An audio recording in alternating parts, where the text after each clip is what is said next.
mantendu egiten dute leia hori, nahiz eta oraingoz Orion alde 2 segundoko aldea izan, eta Urdaibaia, Castro 6-7 segundo galdu egin ditu jatzetik, ez?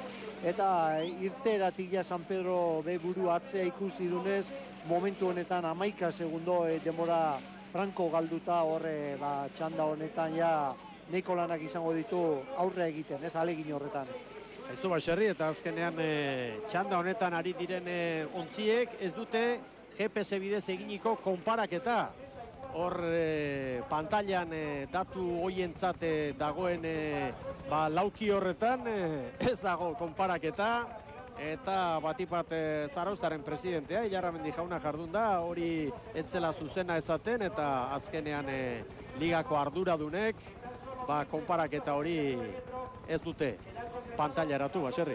Ez, ikusten da, oraingoz lehenengo ziebo gorretan Orion Urdaibai denbora honek egin dutela, bertan kokatuta dago hirugarren bezala, hirugarren Zarautz, eta hor ikusten da Castro eta zertxo bat atzeagoia San Pedro, ez? Aizu, eta hori ongiari da orain, lau segundo Orion Urdaibairi, 8 Castro eta 12 San Pedro, launaka, lau segundo ontzi batetik bestera, Orio gogor gaur, morala hartuta, indarra hundiz, esperientzia hundiz hor, mirotza ontzian, hor ditugu, 3-4 segundo Orion Urdaibairi, Castro 8 San Pedro 11 Oriotarrentzat estropadaren buruan izatea ona da, eta Urdaibairentzat, zailkapenean hurbilen dituenak Castro eta San Pedro atzetik izateare oso ona da. Bermeotarrentzat bandera irabaztea jakina helburua da, baina zailkapenean lehen postua babestea ere bai, eta alde horretatik Urdaibaikoak ere momentuko egoerarekin ez dira oso azerri izango.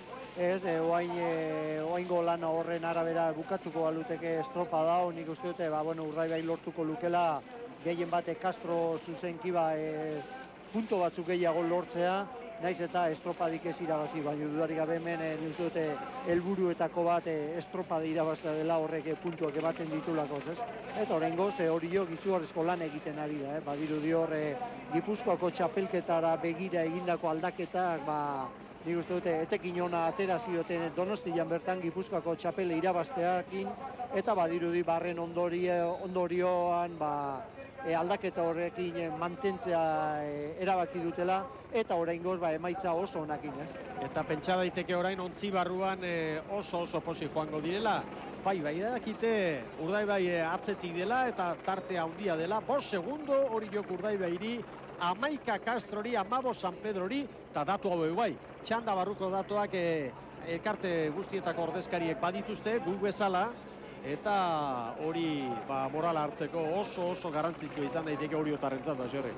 Dudarik gabe, ez, gehien bat nik uste dute estropada, baldintza normaletan estropada txanda honetan dago, eta ja txanda honetan kide guztiak atzean usteak oso garrantzitsua da, ila denborik kanpotik ematea berrez delako, zatik ontzitik barrutik ikusten dira beste guztiak atzetik datoztela, ez? Bi ontziko errentarekin Orio, Urdaibairen aurretik, 10 segundora Castro, 15 San Pedro, hor da Oriotarren bigarren ziaboga. Oriotarrentzat denbora 9:50, Pedreñak markaturikoa, baina 11 segundo hobeagoa. Urdaibai 5 segundo gehiago, 9 eta 55. Castroko Lamarinerentzat 10:01, Pedreñaren denboran da. Eta Pasai San Pedro 10:05. Zarautzek baino 2 segundo gehiago behar izan ditu San Pedrok, eta gaurkoa ez da ez San Pedrotarrentzat egunik egokiena, Baxerri. Oso urruti dira orain San Pedrokoak horrezko txanda honetan. Bai, beren buruan atzetik ikuste horrek mine egiten du, eta ikusi horren ondorioa, ikusirik beste guztiak aldein egiten dizutela, oso zaila da atzetik aurrea egitea lan, ez? Eta nik uste dute hasieratik irtera txarra egin dutela San Pedrokoak laugarren kaletikan, eta horren eragina nik uste dute estropada guztian hor da bitzatela buru altxa ezinik, ez?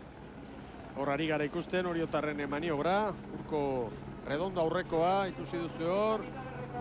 Hemen Irakoitze Etxeberria, hemen ditugu Urdaibaiko gizonak, hor da Zulaika veteranoa, eta patroilanetan Asier Arego, harreman zuzen eta zehatza, bere aurrekoarekin. Maniobra ostean orain, hirugarren luzean Oriok Urdaibairi 4 segundo, Castro 10 eta San Pedro 16 segundora.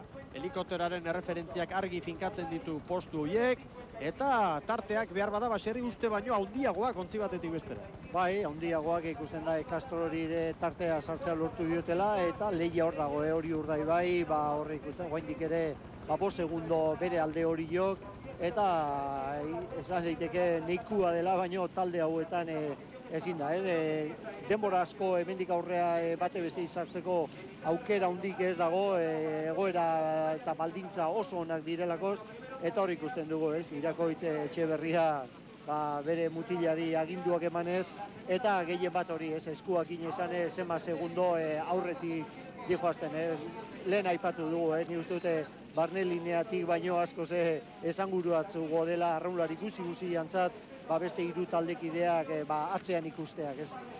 Eta hau izan daiteke, gauzak asko aldatzen ez badira, Oriok Donostiatik kanpo lorturiko lehen bandera, orain artean irabazi zuten 5.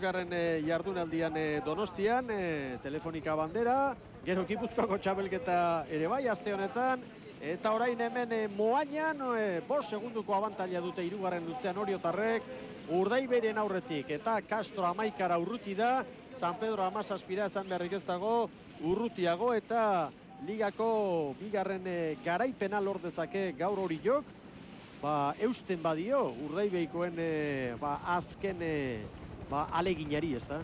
Bai, nik uste dute oso zaila izango dela, horre dagoeneko hori 5-6 segundon aldea Orion alde, horrei buelte matea Urdaibaikoak lan handi egin beharko luteke 2. kale horretatik, ez? Gehien bat, beraiek beren buru atzetik ikusten dielakoz, eta nik uste garrantzitsuena Orion kokapena hori da, Orioko taldeak ikusirik beste guztiak atzetik dituzula hor, egoera horretan, ez dagoen lekutik ere indarrak ateratzen dituzu 2. postu horri eusteko, ez?